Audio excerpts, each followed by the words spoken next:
এই যে এটা হচ্ছে আমার গোপাল দাদা, আর এটা আমার রাধাকৃষ্ণ, যার আমি রোজ সেবা করি। দেখতেই পাচ্ছ তোমরা সবাই যে আমি আমার গোপাল দাদাকে সাজিয়ে বসিয়ে দিয়েছি।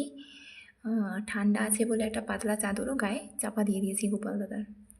সত্যি বলে না, ভগবান জাগ্রত, সত্যিই জাগ্রত, তার প্রমাণ বারবার আমি পাই। তোমাদের আরও দুজনের সঙ্গে আজকে পরিচয় করাবো। এই যে আরও দুজন নতুন অতিথি, এই এই দুটো গোপাল দাদা হচ্ছে আমাদের পাশের বাড়ির এক বৌদি আছে, তো এটা ওদের গোপাল।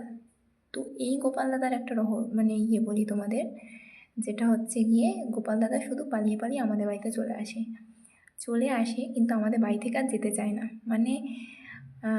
কখনো 1 মাস 2 মাস আমাদের বাড়িতেই থেকে যায়, ঠিক আছে। বৌদির যখন ইচ্ছা হয় বৌদি তখন নিয়ে যায়, মন চায়, কিন্তু বেশিরভাগ সময়টা গোপাল দাদা আমাদের বাড়িতেই থেকে যায়। বৌদি কোথাও যাওয়ার হলে বৌদি আমাদের কাছে দিয়ে যায়। তো ওই যে দিয়ে যায়, তো বৌদি তারপরে আর নেয় না কি দেরি করে নিতে।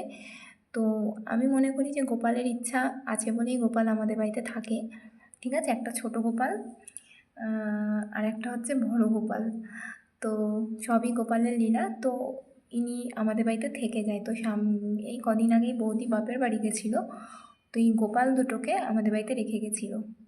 একদিনের জন্য গেছিলো, তো একদিনের জন্যই আমাদের বাড়িতে রেখে গেছিলো যে রাখ, আমি পরের দিন এসে নিয়ে নেবো। তো বৌদি আর নেয়নি পরের দিন এসে, তো বৌদির নিতে একটু দেরি হয় গোপালকে। তো আমাদের বাড়িতেই গোপাল বেশিরভাগ সময়টা আমাদের বাড়িতেই থেকে যায়, কোনো ঠিক থাকে না ওর বাড়ি যাওয়ার।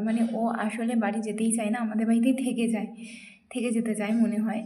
তাই ওর যতদিন ইচ্ছা ও থাকুক। এই বাড়িটা তো আমাদের নয়, অ্যাকচুয়ালি ভগবানেরই, তাই ভগবানের যতদিন ইচ্ছা ভগবানের বাড়িতে থাকবে, সেটা আমার কিছু বলার নেই। তো জিনিসটা আমার খুব ভালো লাগে, এটা গোপালের ইচ্ছা ছাড়া আর কি।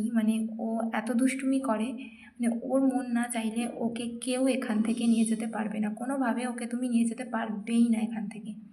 ওর যতদিন ইচ্ছা ও এখানেই থাকবে, আর ওর মন না চাইলে ওকে কোনোভাবে নিয়ে যাওয়া যাবে না। ওদের দুজনকেই কেউ নড়াতে পারবে না, কেউ সরাতে পারবে না, কেউ নিয়ে যেতে পারবে না।